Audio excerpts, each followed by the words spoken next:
নমস্কার। আজ আমরা রায়স্ট্রিট অঞ্চলে এই নির্বাচনী পথসভা করছি। 1977 সাল কমিউনিস্ট পার্টি অফ ইন্ডিয়ার নেতৃত্বে পশ্চিমবঙ্গে কমিউনিস্ট সরকার গঠিত হল। সারা কলকাতার যত স্ট্রিট লাইট রয়েছে সমস্তটা লাল কাগজে মুড়ে দেওয়া হলো। দেখে মনে হলো যেন নতুন প্রভাত, কিন্তু অচিরেই বোঝা গেল যে সেটা নতুন প্রভাত নয়, সেটা গোধূলির রং। 34টা বছর বাংলার বুকে অন্ধকার নেমে গেল। বাংলার মানুষ ভেবেছিল মেহনতি মানুষের সরকার, মেহনতি মানুষের উন্নতি হবে, মেহনতি মানুষের উন্নয়ন হবে। কিন্তু ধীরে ধীরে সেই ভুল তাদের ভাঙল। সেই সময় তৃণমূল কংগ্রেসের জন্ম হয়নি। কংগ্রেসের নেতৃত্বরা মাঠে ময়দানে রাস্তায় লড়াই করল এই সিপিএম এর সাথে। কংগ্রেস নেতৃত্ব যখন বক্তব্য রাখতেন, আপনাদের নিশ্চয়ই মনে আছে, তারা বলতেন তাদের 55,000 কর্মী খুন হয়েছে। আর আজকে সেই কংগ্রেস আর সিপিএম একসাথে গাঁটছড়া বেঁধে প্রার্থী দিয়েছেন। যারা এই অঞ্চলের কংগ্রেস করেন তারা কি ভুলে গেলেন সবটা? আজ ভোট দেওয়ার আগে আপনারা নিশ্চয়ই চিন্তা করবেন যে এই সিপিএম আর কংগ্রেসের গাঠবন্ধনের যে প্রার্থী তাকে ভোট দেবেন কিনা, এটা আজকে দাঁড়িয়ে আপনাদের ভাবতে হবে। মমতা বন্দ্যোপাধ্যায় বুঝেছিলেন যে কংগ্রেসে থেকে সিপিএম এর বিরুদ্ধে লড়াই করা যাবে না। দূরদৃষ্টি সম্পন্ন আমাদের নেত্রী তখন বলেছিলেন কংগ্রেসের, পশ্চিমবঙ্গের কংগ্রেসের ফ্ল্যাগটা দিল্লির গাঁটসাজোগে সিপিএম এর কাছে বন্ধক রাখা আছে। আজকে সেটা প্রমাণ হলো। আপনারা দেখেছেন যে অধীর চৌধুরী ভূতদের বচ্চাদের গলায় মালা পরাচ্ছেন, সে দৃশ্যও আপনারা দেখেছেন। এরপরে আপনাদেরকে চিন্তা করতে হবে যে আপনারা ভোটটা কাকে দেবেন। আপনারা দেখেছেন জ্যোতিবাবু অটল বিহারী বাজপেয়ীকে একসাথে হাত ধরাধরি করে ছবি, যা একদিন বাংলার প্রথম সারির কাগজের প্রথম পাতায় স্থান করে নিয়েছিল। তাই বন্ধু, আজকে কমিউনিস্ট পার্টির লোকেরা যতই বলুক না কেন তারা বিজেপির বিরুদ্ধে লড়াই করছে, বিজেপির বিরুদ্ধে লড়াই করবে, কতটা করবে, কতটা করছে, সেটা কিন্তু আজকে প্রশ্ন উঠে যাচ্ছে। তাই এই প্রশ্ন আমি রাখবো কমিউনিস্ট পার্টির সদস্যদের কাছেও, যে আপনারা ভোটটা দেওয়ার আগে ভেবে দেখবেন, ভেবে দেবেন। সত্যিকারের যদি আপনারা চান যে বিজেপিকে কেন্দ্রীয় সরকার থেকে সরাতে, এই স্বৈরাচারী সরকারকে সরাতে, তাহলে আগামী 1 তারিখ আপনারা ভোটটা দেওয়ার আগে একবার বিবেচনা করবেন, অন্ধের মতো ভোটটা দেবেন না। এই আবেদন আপনাদের কাছে আমি রাখছি। মমতা বন্দ্যোপাধ্যায়ের নেতৃত্বে ভারতবর্ষে এক বিরোধী শক্তির যে উত্থান হয়েছে, যে বিরোধী কণ্ঠ আজ সারা ভারতবর্ষে পৌঁছে গেছে, সেটি সম্ভব হয়েছে মমতা বন্দ্যোপাধ্যায়ের জন্য। মমতা বন্দ্যোপাধ্যায় কথা দিলে কথা রাখতে জানে, কথা রাখতে পারে। সেটি আর নতুন করে আপনাদের কাছে বলার দরকার নেই। আপনারা দেখেছেন জন্ম থেকে মৃত্যু পর্যন্ত তিনি কিভাবে মানুষের পাশে থেকেছেন, মানুষের পাশে দাঁড়িয়েছেন। তিনি বলেছিলেন, আমাকে আপনারা ভোট দিন, আমি উন্নয়ন আপনাদের দরজায় দরজায় পৌঁছে দেব। তিনি সেই কথা রেখেছেন। অপরদিকে যে শক্তির সাথে আমাদের লড়াই করতে হচ্ছে, তারাও অনেক প্রতিশ্রুতি দিয়েছিলেন, দিয়ে নির্বাচনে দুবার এসেছিলেন, কিন্তু তারা কতটা প্রতিশ্রুতি পালন করেছে সেটা আপনারা আপনাদের নিজেদের অভিজ্ঞতার সাথে মিলিয়ে নেবেন। যখনই তাদের কেন্দ্রীয় সরকারের এই অগণতান্ত্রিক স্বৈরাচারী শাসনের বিরুদ্ধে প্রতিবাদ উঠেছে, তখনই ইডি সিবিআই দিয়ে তাকে দমিয়ে ফেলার চেষ্টা চলেছে। গণতন্ত্রে এক পক্ষ সরকারে থাকবে, এক পক্ষ বিরোধিতা করবে। বিরোধী যত শক্তিশালী হবে তত সরকার সঠিক পথে পরিচালিত হবে। কিন্তু এক্ষেত্রে একটা অদ্ভুত পরিস্থিতি, যে কেউ বিরোধিতা করতে উঠলেই, প্রতিবাদ করতে উঠলেই অন্যায়ের সাথে সাথে তার পিছনে ইডি সিবিআইকে লেলিয়ে দেওয়া হচ্ছে। তাকে ভয় দেখিয়ে, পেশি শক্তি দিয়ে তাকে কিভাবে চুপ করিয়ে দেওয়া যায় তার এক প্রবণতা চলছে। এটা কখনোই গণতান্ত্রিক শাসন ব্যবস্থার রূপ হতে পারে না। আর কিছুকাল ভারতবর্ষে এইভাবে যদি চলতে থাকে, তাহলে ভারতবর্ষের যে সংবিধান, সেই সংবিধানও দেখবেন পরিবর্তন করে দেবে সংখ্যাধিক্যের জন্য। তাই বন্ধুগণ, আমাদের ভাবতে হবে যে আর 2 দফায় ভোট বাকি, পঞ্চম দফার ভোট অনুষ্ঠিত হয়ে গেছে, আর 2 দফায় বাকি। আপনার বেঁচে থাকার জন্য, আপনার গণতান্ত্রিক অধিকার যাতে বেঁচে থাকে, আপনি যাতে সুস্থভাবে বেঁচে থাকতে পারেন, যাতে আপনার আগামী প্রজন্ম সুস্থভাবে বেঁচে থাকতে পারে এই ভারতবর্ষে, মাথা তুলে তার গণতান্ত্রিক অধিকার নিয়ে, তাহলে আপনি তাকে ভোট দেবেন। এটা আপনাকে আজকে চিন্তা করতে হবে। তাই বন্ধুগণ, আমি আপনাদের কাছে আবেদন রাখব, আগামী 1 তারিখ 3 নম্বরে বোতাম টিপে তৃণমূল কংগ্রেস প্রার্থী মমতা বন্দ্যোপাধ্যায়ের স্নেহধন্য মালা রায়কে বিপুল ভোটে জয়যুক্ত করুন এবং ধর্মনিরপেক্ষ গণতান্ত্রিক যে শক্তি, ধর্মনিরপেক্ষ গণতান্ত্রিক যে কাঠামো, তা রক্ষা করতে 3 নম্বরে বোতাম টিপে আপনি মালা রায়কে জয়যুক্ত করুন। এই আবেদন রেখে আমি আমার সংক্ষিপ্ত বক্তব্য এখানে শেষ করছি। জয় হিন্দ, বন্দে মাতারাম, তৃণমূল কংগ্রেস जिंदाबाद, ममता बनर्जी जिंदाबाद, अभिषेक बनर्जी जिंदाबाद। आप सबको नमस्कार। 10 मिनट मिले हैं तो 10 मिनट में मैं अपनी 2-4 बातें रख के आपके सामने में आपको कन्विंस करना चाहूंगा कि क्यों आप तृणमूल कांग्रेस को वोट दें और क्यों आप बीजेपी को वोट ना दें। जैसा कि मेरे पहले सौरभ ने भी बताया, ये 2 शक्तियों की लड़ाई है। एक तरफ एनडीए अलायंस, जिसकी लीडरशिप कर रहे हैं नरेंद्र मोदी, कुछ उद्योगपति, कुछ कॉरपोरेट्स जो नरेंद्र मोदी जी को तीसरी बार प्रधानमंत्री बनाना चाहते हैं कि वो प्रधानमंत्री बन के देश का सारा उद्योग, सारी इंडस्ट्री उनके नाम कर दें। और दूसरी तरफ हम जैसे, आप जैसे साधारण लोग जो हर दिन अपनी रोजमर्रा की जिंदगी में 2 वक्त की रोटी के लिए संघर्ष करते हैं और उसकी मेजॉरिटी ज्यादा है।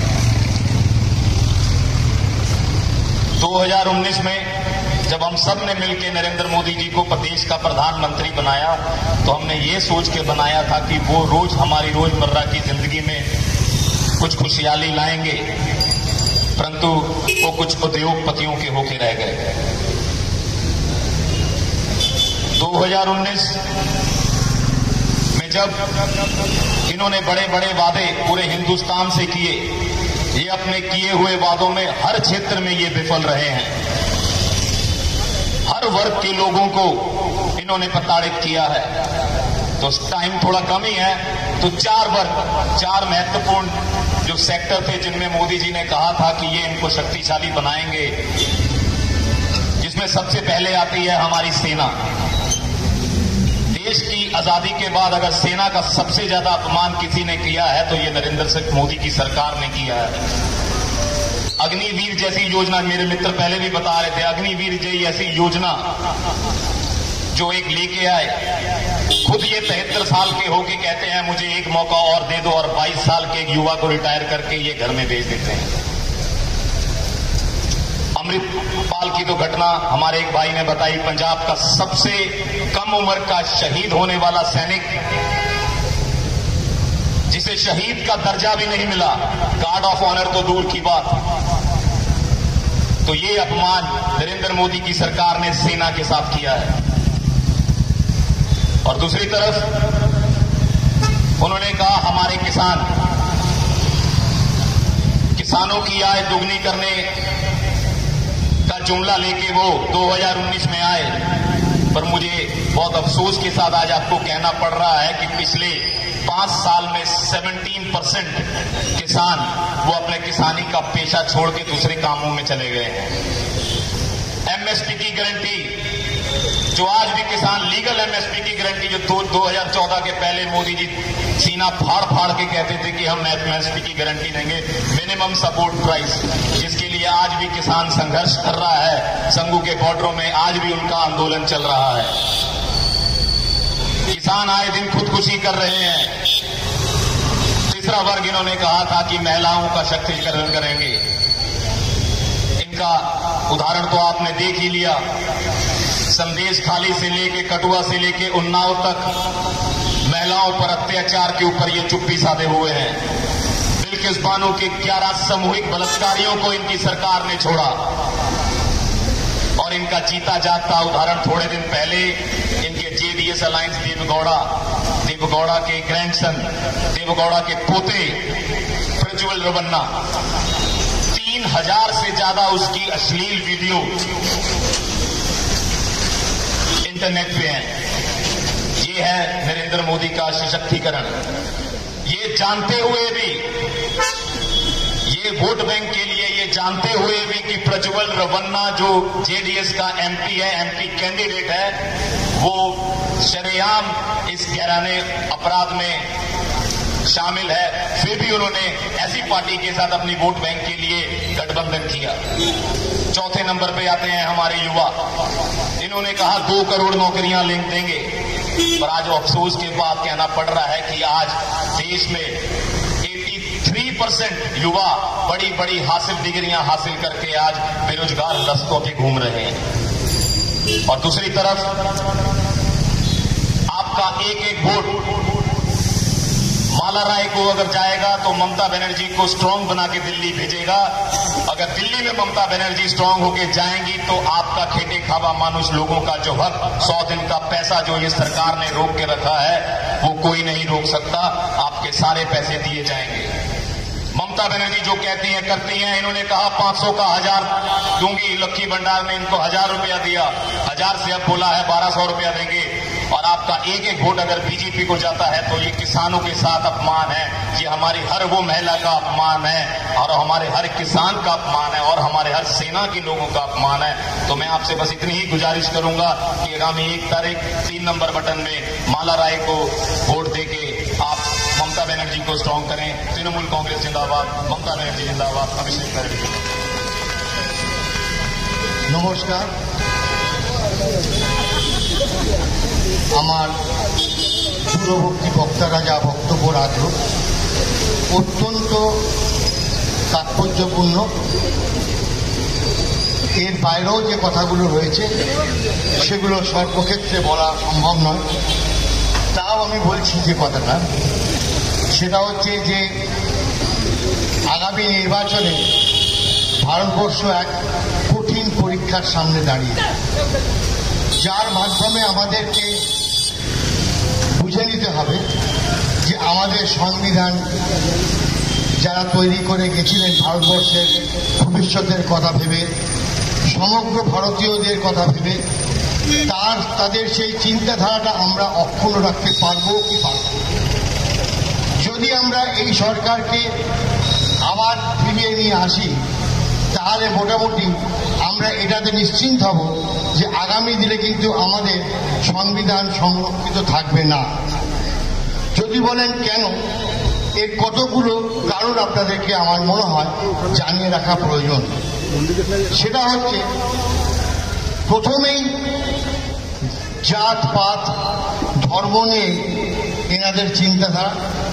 এই জাতপাত নিয়ে ধর্ম নিয়ে চিন্তাধারার তার একমাত্র কারণটাই হল যে ভারতবর্ষের অর্থনৈতিক, ভারতবর্ষের সামাজিক যে সুরক্ষার কথা বলে বরং আগামী দিনে এই ক্ষমতায় এরা এসেছিল, আজকে সেই কথা সুরক্ষা করতে পারেনি, এবং পারেনি বলে এই ধর্মের অজুহাত দিয়ে তারা ভোটের বৈতরণী পার হতে চাইছে।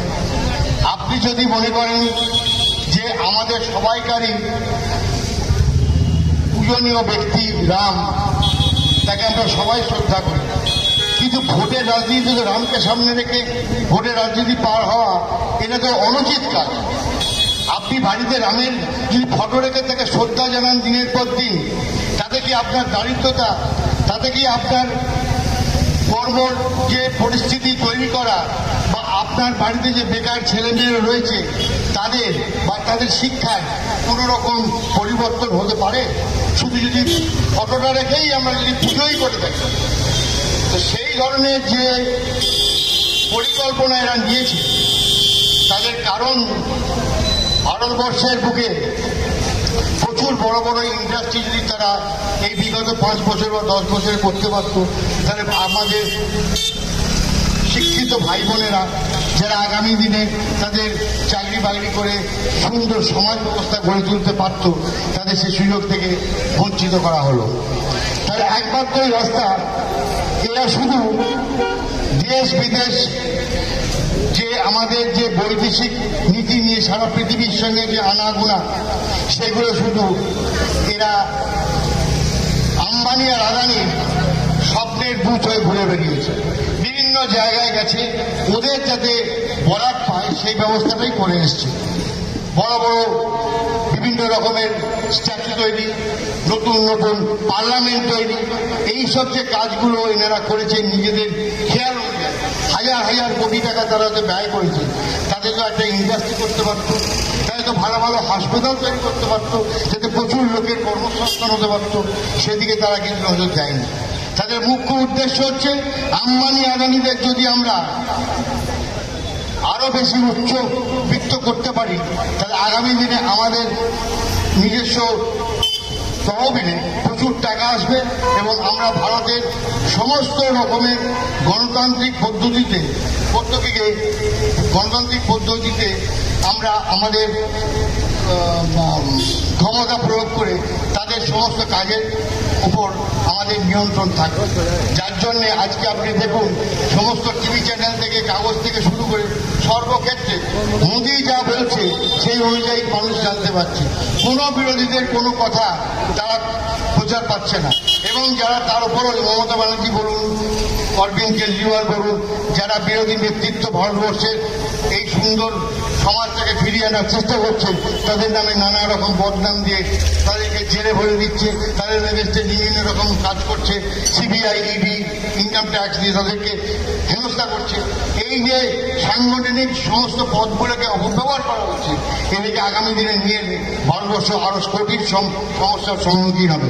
তাই যারা শুভবুদ্ধি সম্পন্ন মানুষ, আমাদের 70 নম্বর ওয়ার্ডে পশ্চিমবাংলার সমস্ত অপমান মানুষ যারা রয়েছেন, যারা বাংলার প্রতিনিয়ত সমস্ত কিছু ভালো মন্দের সাক্ষী হয়ে আছেন, তাদেরকে আমরা আমাদের তৃণমূলের তরফ থেকে অনুরোধ জানাবো যে ভোট দেওয়ার আগে এইসব নানা রকম চিন্তা ভাবনা করে আপনারা আগামী দিনে ভোট দেবেন, এবং আমাদের যিনি প্রার্থী শ্রীমতী মালা রায়, যিনি দক্ষিণ কলিকাতা লোকসভা কেন্দ্রের প্রার্থী, তাকে 3 নম্বর ভোটার চিহ্নে ভোট দিয়ে মমতা বন্দ্যোপাধ্যায়ের হাত শক্ত করে আগামী দিনে ভারতবর্ষের উন্নত ভারতবর্ষ তৈরির পথ সুগম করার জন্য আপনাদের কাছে আমাদের আন্তরিক আহ্বান রইল। এই বলে আমি আমার সংক্ষিপ্ত বক্তব্য শেষ করলাম। জয় হিন্দ। তৃণমূল কংগ্রেস জিন্দাবাদ, মমতা ব্যানার্জি জিন্দাবাদ, অভিষেক ব্যানার্জি জিন্দাবাদ।